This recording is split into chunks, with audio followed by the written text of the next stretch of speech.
नमस्कार विद्यार्थी मित्रांनो, मी assistant professor Jaya Kawale, GS college of commerce वर्धाच्या ई लर्निंग सेशन मध्ये आपणा सर्वांचे स्वागत करते। आजचा आपला लेक्चर आहे BCom final year Marathi medium साठी कॉस्ट अकाउंटिंग। तर विद्यार्थी मित्रांनो, आपले कॉस्ट अकाउंटिंगच्या युनिट नंबर 2 चे म्हणजेच रिकन्सिलेशनचे 5 प्रॉब्लेम झालेले आहे आणि आज आपण भेटत आहोत 6व्या प्रॉब्लेम सोबत।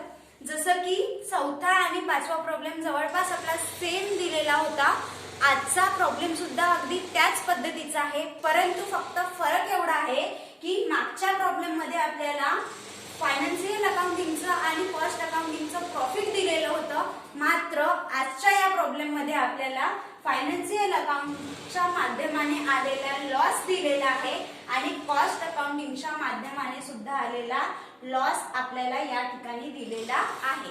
म्हणजे जसं की आपण फायनान्शियल अकाउंट आणि कॉस्ट अकाउंटिंग या दोन्हीच्या माध्यमाने आलेलं प्रॉफिट सारखं करण्यासाठी रिकन्सिलेशन स्टेटमेंट तयार करत होतो, मात्र आपल्याला आजच्या या प्रॉब्लेम मध्ये फायनान्शियल अकाउंटिंग आणि कॉस्ट अकाउंटिंग या दोन्हीच्या माध्यमाने जो लॉस आलेला आहे, तर फायनान्शियल अकाउंटिंगचा लॉस बघा किती आलेला आहे, 4,32,090 आणि कॉस्ट अकाउंटिंगच्या माध्यमाने आलेला लॉस किती आहे, 3,44,800। म्हणजेच बघा की फायनान्शियल अकाउंटिंगच्या माध्यमाने आलेला लॉस हा जास्त आहे आणि कॉस्ट अकाउंटिंगच्या माध्यमाने आलेला लॉस हा कमी आहे। तर या दोन्ही लॉसला आपल्याला सारखं करायचं आहे, रिकन्सिलाइज करायचं आहे आणि त्यासाठी आपल्याला रिकन्सिलेशन स्टेटमेंट तयार करायचं आहे, statement of reconciliation of profit.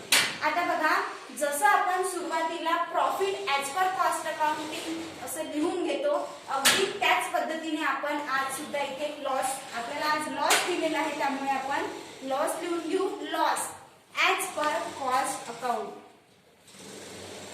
As per cost account. तर कॉस्ट अकाउंटिंगच्या माध्यमाने आपल्याला लॉस बघा किती आलेला आहे, कॉस्ट अकाउंट 3,44,800, 3,44,800। आता हा लॉस आहे त्यामुळे आपण याला मायनसचं साइन असं देऊ शकतो, कारण आपण जेव्हा या ठिकाणी प्लस मायनसचे कॅल्क्युलेशन करू तेव्हा आपल्याला ते लक्षात राहायला पाहिजे याकरिता।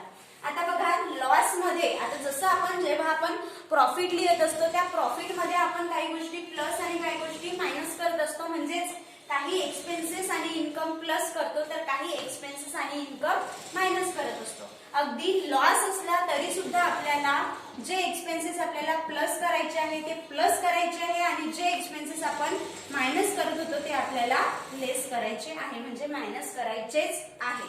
तर आता प्लस आपण काय करतो, तर प्लस करत असताना जे आपले एक्सपेन्सेस ओव्हरचार्ज असतात, एक्सपेन्सेस ओव्हरचार्ज असेल तर ते आपण या ठिकाणी प्लस करत होतो, तर अगदी त्याच पद्धतीने एक्सपेन्सेस ओव्हरचार्ज आपण घेऊ, ते लॉस मध्ये प्लस करू, ठीक आहे। आणि त्यानंतर जे इन्कम आहे, इन्कम अंडर शो जर असेल तर इन्कम अंडर शो आपण प्लस करू,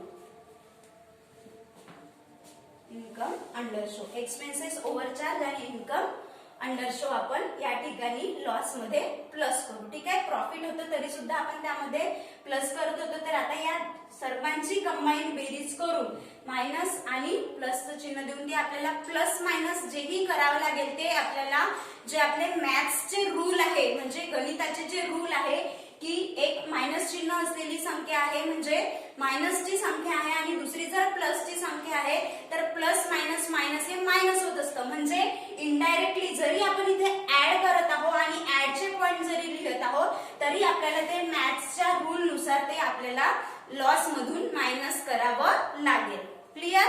त्यानंतर दुसरं बघा, लेस, तर आपल्याला मायनस कोणते पद करायचे असतात, तर मायनस मध्ये आपण घेत असतो expenses under charge, expenses under charge. तर एक्सपेन्सेस अंडर चार्ज मायनस होईल, त्यासोबतच जे इन्कम आहे, इन्कम जर ओव्हर शो असेल तर इन्कम ओव्हर शो आपण मायनस करत असतो। यामध्ये सुद्धा सेम, जसं जरी आपण लेसचे पॉइंट या ठिकाणी घेत असलो आणि लेसच्या पॉइंटची जी आपली बेरीज येईल ते सुद्धा या ठिकाणी मॅथ्सच्या रूल नुसार प्लस मायनस जे काही आहे ते होईल. ठीक आहे, ते आपण जेव्हा प्रॉब्लेम सॉल्व्ह करू तेव्हा प्रत्यक्षामध्ये बघूया. तर आता समजलं एवढं. लॉस लिहून घेतला आपण, प्लस होणार आहे expenses overcharge income under show, आणि मायनस होणार आहे एक्सपेन्सेस अंडर चार्ज आणि इन्कम ओव्हर शो. क्लिअर. आता ज्या पद्धतीने आपण मागच्या प्रॉब्लेम मध्ये केलं की क्वेश्चन वाचून घ्यायचा, क्वेश्चन वाचतानाच आपल्याला काय प्लस करायचंय, कोणतं पद प्लस होणार आहे आणि कोणतं पद मायनस होणार आहे ते आपल्याला यामध्येच बघून घ्यायचं आहे. आता फर्स्ट इन्फॉर्मेशन पासून घेऊ. अदर इन्फॉर्मेशन ऍज अंडर, दिलेल्या माहितीमध्ये वाचायचं आणि बघायचं. फर्स्ट इन्फॉर्मेशन तुम्हाला दिलेली आहे, work on cost under charge in cost account. म्हणजे वर्क ऑन कॉस्ट हा एक्सपेन्सेस आहे जो अंडर चार्ज आहे कॉस्ट अकाउंटिंग मध्ये.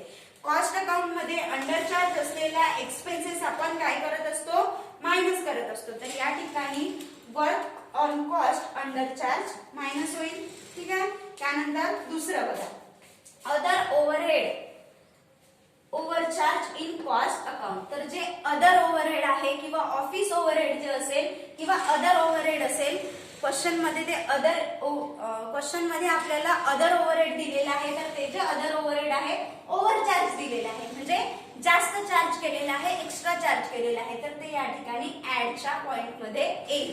मात्र ऍक्च्युअली ते मॅथच्या याच्यानुसार लेस होईल, परंतु ते आपल्याला ऍडच्या पॉइंट मध्ये घ्यायचं आहे. त्यामुळे अदर ओव्हरहेड ओव्हरचार्ज या ठिकाणी प्लस होईल. त्यानंतर नेक्स्ट आहे depreciation of financial account. Depreciation of financial account आपल्याला सेपरेट दिलेलं आहे आणि डेप्रिसिएशन ऑफ कॉस्ट अकाउंट आपल्याला सेपरेट दिलेलं आहे. आता या दोन्हीचं डेप्रिसिएशन बघा, कॉस्ट अकाउंट मध्ये आपण डेप्रिसिएशन किती घेतलेलं आहे, ₹25,000. बट ऍक्च्युअल जो डेप्रिसिएशन वरचा जो ऍक्च्युअल एक्सपेन्सेस आहे तो किती झालेला आहे, 22,400. बट आपण किती घेतलेला आहे, 25,000. म्हणजेच आपण डेप्रिसिएशनचा जो एक्सपेन्सेस आहे तो या ठिकाणी जास्त लिहिलेला आहे. म्हणजेच काय आहे इथे, डेप्रिसिएशन ओव्हरचार्ज.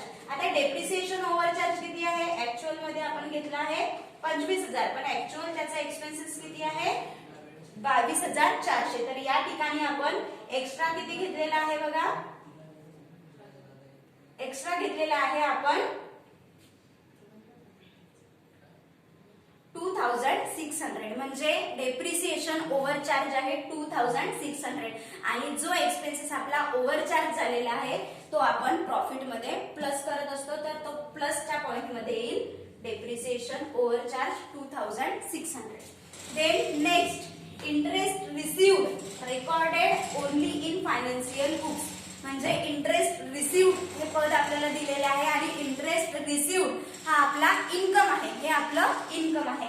आणि इन्कम कसं आहे, only recorded only in financial books, म्हणजे ते फक्त फायनान्शियल बुक्स मध्ये त्याचा रेकॉर्ड ठेवलेला आहे. बट ते इन्कम आपल्याला कॉस्ट अकाउंटिंग मध्ये आता घ्यायचं आहे. ते इन्कम अंडर शो आहे किंवा not show in cost accounting आहे, त्यामुळे ते आपण या ठिकाणी इन्कम अंडर शो किंवा income not show in cost account असं घेत असतो. म्हणून interest received recorded in financial account आता या ठिकाणी प्लसच्या पॉइंट्स मध्ये येतील. ठीक आहे, याला प्लस करू असं मी म्हणत नाहीये, कारण ते प्लसचे सगळे पॉइंट्स तिथे मॅथच्या रूल्स नुसार मायनस होणार आहे म्हणून. त्यानंतर loss due to out of circulation of machine. म्हणजे लॉस झालेला आहे सर्क्युलेशन ऑफ मशीन मध्ये आणि तो recorded only in financial books. आता लॉस म्हणा किंवा एक्सपेन्सेस म्हणा की जो आपण कॉस्ट अकाउंट मध्ये त्याचा रेकॉर्ड ठेवलेला नाही आहे, म्हणजेच तो एक्सपेन्सेस अंडर चार्ज किंवा लॉस जो आपल्याला लेस करायचा असतो, तर तो या ठिकाणी मायनसच्या पॉइंट मध्ये येईल. 11,400 loss due to out of circulation of machine. ठीक आहे, not charge in cost account किंवा only charge in financial books असं आपण त्याला लिहू शकतो. त्यानंतर नेक्स्ट आहे income tax paid and recorded in financial books only. म्हणजे इन्कम टॅक्स आपण पेड केलेला आहे आणि इन्कम टॅक्स हा असा एक्सपेन्सेस आहे की जो आपण कॉस्ट शीट मध्ये घेत नाही आणि तिथे क्लिअरली दिलेलं सुद्धा आहे की इन्कम टॅक्स पेड केलं, बट त्याचा रेकॉर्ड फक्त फायनान्शियल बुक्स मध्येच ठेवलेला आहे. तर आता तेच पुन्हा सेम तेच झालं की एक्सपेन्सेस अंडर चार्ज किंवा not charge in cost account, तर ते सुद्धा यामध्ये यामधून म्हणजे लेसच्या पॉइंट मध्ये येईल. ठीक आहे. त्यानंतर आहे bank interest receive recorded only in financial books. Bank interest receive म्हणजे हे आपलं इन्कम आहे आणि ते इन्कम फक्त फायनान्शियल बुक्स मध्ये आपण रेकॉर्ड केलेलं आहे, म्हणजेच कॉस्ट अकाउंट मध्ये ते घेतलेलं नाही आहे. म्हणजे पुन्हा इन्कम अंडर शो किंवा income not show in cost account किंवा income show only in financial books असं म्हणून आपण याला ऍडच्या पॉइंट मध्ये घेऊ शकतो.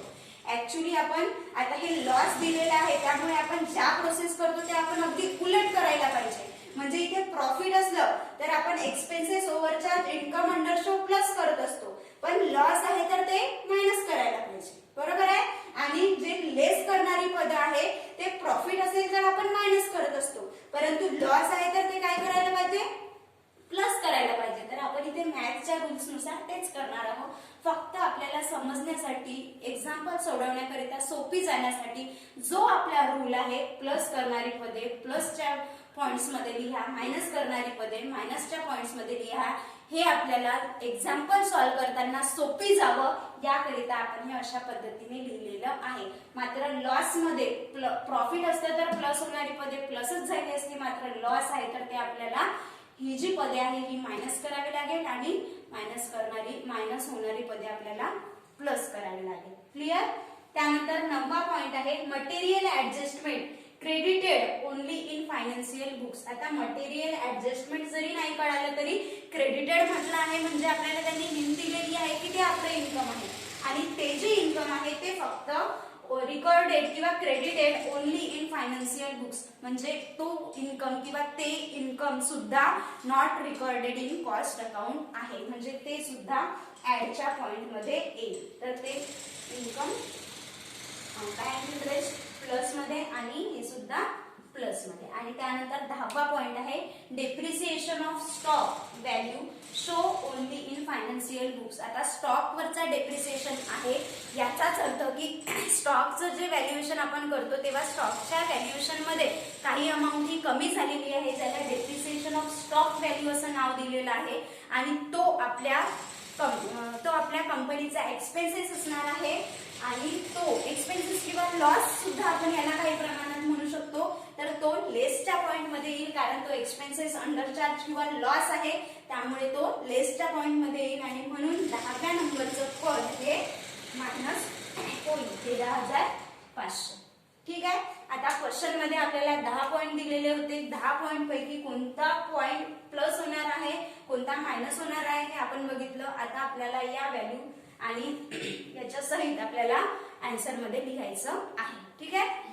प्लस होणारी पदे आणि मायनस होणारी पदे 1 बाय 1 जसं आपल्याला क्वेश्चन मध्ये दिलेलं आहे अगदी त्याच पद्धतीने तसं आपण लिहून घेऊ.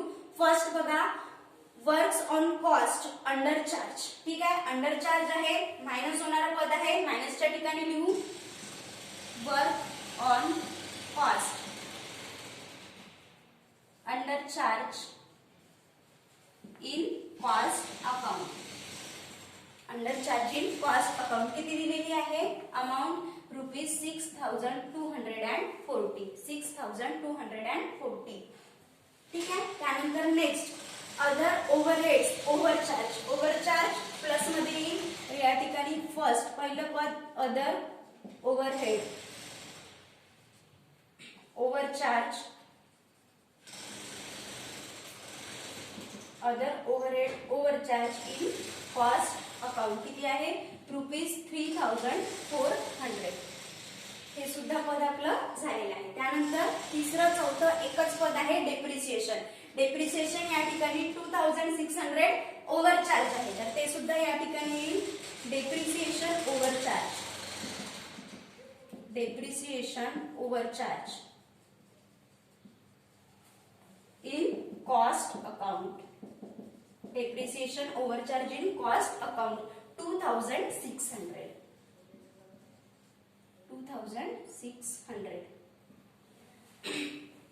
त्यानंतर तिसरं आणि चौथं झालं. आता पाचवं interest received recorded in financial books. Interest received आहे बट त्याचा रिकॉर्ड कॉस्ट अकाउंट मध्ये ठेवलेला नाही आहे तर ते पद आता इथे प्लस होईल इंटरेस्ट रिसिव्ड. प्लस होईल म्हणजेच प्लसच्या पॉइंट्स मध्ये येईल. Interest received recorded only in financial books किंवा यालाच आपण दुसरं असंही म्हणू शकतो की not recorded in cost account. तर recorded only in financial books ₹16,000 प्लसच्या पॉइंट मध्ये आले आहे. त्यानंतर next loss due to out of circulation of machine. Minus होणारा पद आहे तर मायनसच्या ठिकाणी लेसच्या पॉइंट्स मध्ये येईल. Loss due to circulation of machine. Circulation of machine याला सुद्धा आपण लिहू शकतो recorded only in financial books किंवा not recorded in cost accounts. तर किती आहे याची अमाऊंट 11,400. 11,400. त्यानंतर next income tax paid and recorded only in financial books. तर हे सुद्धा मायनस होणारा पद आहे. Income tax paid. Income tax paid. आता याला आपण असं लिहू शकतो not recorded in cost account. Not recorded in cost account. Income tax paid ₹80,600. ₹80,600. त्यानंतर 8व bank interest received income but not received. तर हे प्लसच्या पॉइंट मध्ये bank interest received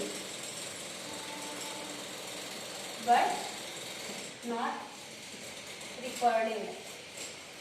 Bank interest received but not recorded in cost account. किती आहे amount ₹1,500. ₹1,500. आणि त्यानंतर नेक्स्ट आहे material adjustment credited only in financial books. Credited income but not show. तर हे सुद्धा यामध्ये येईल मटेरियल ऍडजस्टेड. मटेरियल ऍडजस्टमेंट किंवा ऍडजस्टमेंट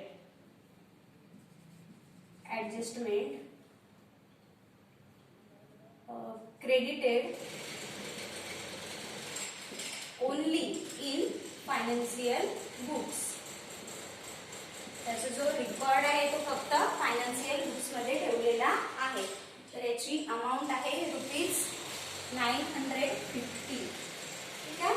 आणि शेवटी 10वा पॉइंट आहे depreciation of stock value show only in financial books. तर हे मायनस होईल. Depreciation of stock value show only in financial books. Amount आहे ₹13,500. ठीक आहे. तर अशा पद्धतीने जे प्लस होणारी पद आहे ती आपण प्लसच्या हेडिंग मध्ये लिहिली आणि जी मायनस होणारी पद आहे ती आपण मायनसच्या हेडिंग मध्ये लिहिली. आता कॅल्क्युलेशन करताना काळजीपूर्वक लक्ष तुम्हाला ठेवायचं आहे. कारण जेव्हा प्रॉफिट इथे लिहिलेलं होतं तेव्हा आपण डायरेक्ट काय केलं की प्लस होणाऱ्या पदांची बेरीज करून बाहेर घेतली आणि प्रॉफिट मध्ये प्लस केलं. बरोबर आहे. मायनस होणाऱ्या पदांची बेरीज केली आणि बाहेर घेतलं आणि आलेल्या टोटल प्रॉफिट मधनं आलेली पद ही मायनस केली. बट आता आपल्याला इथे काळजीपूर्वक लक्ष यासाठी ठेवायचं आहे कारण आपल्याला प्रॉब्लेम मध्ये लॉस दिलेला आहे आणि लॉस दिलेला असल्या कारणाने आपण प्लसची पद ही प्लसच्याच हेडिंग मध्ये घेतली आणि मायनस होणारी पद ही मायनस होणाऱ्याच हेडिंग मध्ये घेतली. मात्र याचं कॅल्क्युलेशन जेव्हा आपण करू तेव्हा कॅल्क्युलेशन करताना आपल्याला इथे काळजीपूर्वक लक्ष ठेवायचं आहे. सर्वात आधी तर आपल्याला जी प्लस होणारी पद आहे या सर्वांची बेरीज न चुकता व्यवस्थित करून घ्यायची. ठीक आहे. या सर्वांची बेरीज जेव्हा आपण करू तेव्हा आपल्याला त्याची टोटल बेरीज मिळेल 3,400 प्लस 2,600 प्लस 16,000 प्लस 1,500 प्लस 950. 50. तर याची टोटल जेव्हा आपण करू तेव्हा आपल्याला टोटल बेरीज मिळेल 24,450. 24,450. आता बघा, जर आपल्याला या ठिकाणी प्रॉफिट दिलेलं असतं तर आपण काय केलं असतं की डोळे बंद करून इथे आपण दिलेल्या प्रॉफिट मध्ये प्लस होणारी पद प्लस केली असते. परंतु या ठिकाणी आपल्याला लॉस दिलेला आहे आणि त्यामुळे या ठिकाणी आपली ही टोटल बेरीज आलेली आहे. आता दिलेल्या बेरजेमध्ये प्लस करायचं की मायनस करायचं, तर आपला मॅथमॅटिक्सचा रूल काय म्हणतो की जर एक पद एक बेरीज जी एक अमाऊंट आपल्याला दिलेली आहे ती मायनस आहे, बरोबर आहे, आणि एक अमाऊंट दिलेली आहे ती प्लस आहे. इथे कुठलंही चिन्ह नाही आहे, म्हणजे तिथे कोणतं चिन्ह आहे, प्लसचं चिन्ह आहे. इथे लॉस आहे, त्यामुळे कॅल्क्युलेशन करण्याकरिता तुम्हाला समजण्याकरिता मी इथे मायनसचं चिन्ह दिलेलं आहे. कॅल्क्युलेशन करताना मॅथ्सचा रूल काय म्हणतो की जर एक अमाऊंट तुम्हाला मायनस मध्ये दिलेली आहे, दुसरी अमाऊंट जर प्लस मध्ये आहे, इथे काहीच नाही म्हणजे प्लस आहे, तर प्लस मायनस आणि प्लस जर असेल तर त्याचं जे कॅल्क्युलेशन आहे ते होतं मायनस प्लस प्लस. ठीक आहे, वजा अधिक अधिक जर असेल तर त्याचं जे कॅल्क्युलेशन आहे ते होतं मायनस. ठीक आहे, हा मॅथ्सचा रूल आहे, असं मी सांगत नाही.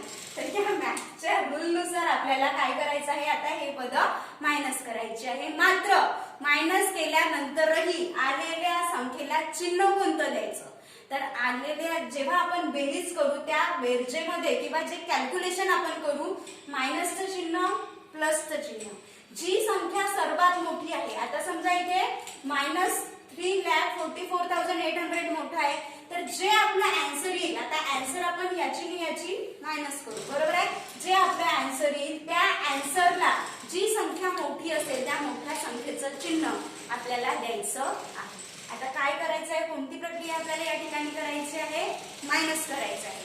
जरी आपण या ठिकाणी प्लस दिलं असलं तरी सुद्धा इथे वर लॉस आहे, त्यामुळे आपल्याला ही पद मायनस करावी लागणार आहे. आणि दुसरं एक कारण की इथे रूल मॅथमॅटिक्सच्या रूल नुसार सुद्धा मायनस आहे प्लस आहे, त्यामुळे आपल्याला इथे मायनसची क्रिया करावी लागणार आहे. म्हणून कॅल्क्युलेशन करताना कॅल्क्युलेटरवर टाइप करा -3,44,800 प्लस 24,450. जर तुम्ही कराल तर तुम्हाला आन्सर मिळेल -3,20,350. ठीक आहे, कॅल्क्युलेटरवर आन्सर आपल्याला डायरेक्ट मायनस मध्ये मिळेल, कारण आपण याला मायनसचं चिन्ह दिलेलं असेल. जर मायनसचं चिन्ह दिलेलं नाहीये तर आपल्याला सरळ वजाबाकी करायची आहे. 3,44,800 मधून 24,450 मायनस करा आणि मोठ्या संख्येचं चिन्ह द्या. ठीक आहे, एक तर असं करू शकता किंवा डायरेक्ट कॅल्क्युलेटर तुमच्याकडे आहे, कॅल्क्युलेटर मध्ये आधी मायनसचं चिन्ह द्यावा आणि मग 3,44,800 टाइप करा प्लस 24,450 ऍड करा, आन्सर मिळेल तुम्हाला मायनस मध्ये 3,20,350. क्लिअर. त्यानंतर येऊ आपण वजाकडे. आता हे टोटल ग्रँड टोटल आपल्याला मिळाली आहे, एवढा लॉस मायनस मध्ये आहे म्हणजे काय आहे, टोटल लॉस आहे. एवढा लॉस होता, एवढं प्रॉफिट म्हणजे ऍड केला आपण तरी सुद्धा आपला लॉस किती आहे, 3,20,350. आता ऍड लेस करणारे पद बघू. लेस करणाऱ्या संपूर्ण पदांची सुद्धा आपल्याला ऍज इट इज तशा पद्धतीने बेरीज करून घ्यायची आणि ती बेरीज आपल्याला या ठिकाणी आउटर कॉलम मध्ये सध्या लिहायची आहे.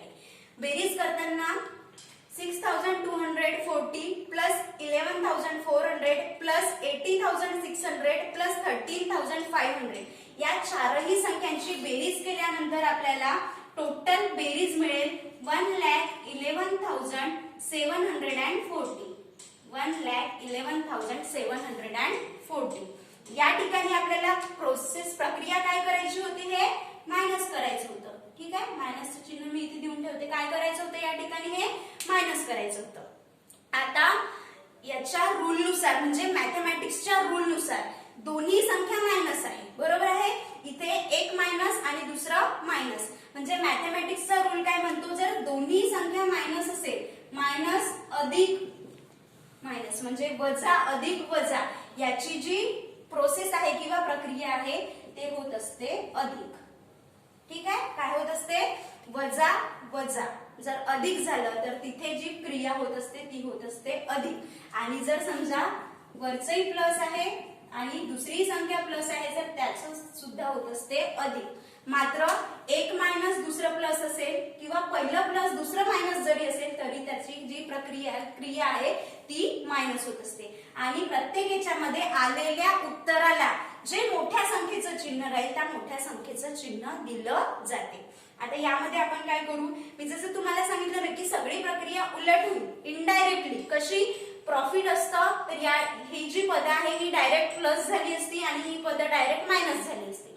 पण लॉस आहे, लॉस असल्या कारणाने ही पद मायनस व्हायला पाहिजे आणि मायनस होणारी पद ही प्लस व्हायला पाहिजे. इनडायरेक्टली तेच होत आहे. कसं, ही पदे आपण या ठिकाणी जरी प्लस असलं तरी प्रक्रिया करताना काय केलेलं आहे, मायनस केलेलं आहे. आणि इथे सुद्धा बघा, आपण ही पद जरी इथे प्लस केलेली आहे तरी इनडायरेक्टली या ठिकाणी मायनसचं चिन्ह आहे.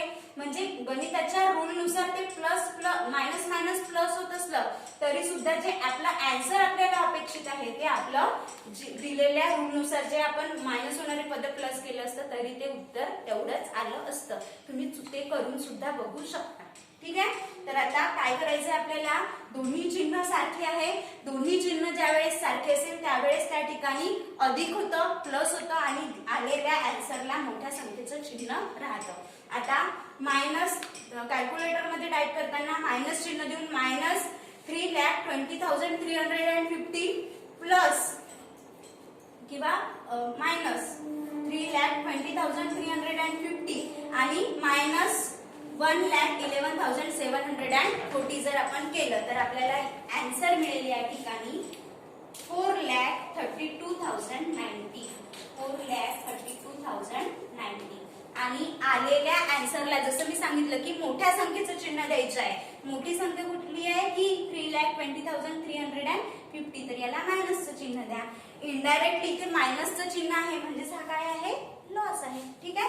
तर याला आपण लिहू शकतो लॉस ऍज पर कशासारखा, कशा एवढा हा लॉस आला पाहिजे आपला, फायनान्शियल अकाउंट एवढा. तर फायनान्शियल अकाउंटिंगचा लॉस किती आहे, 4,32,090. तर या ठिकाणी ऍज पर फायनान्शियल अकाउंटिंग.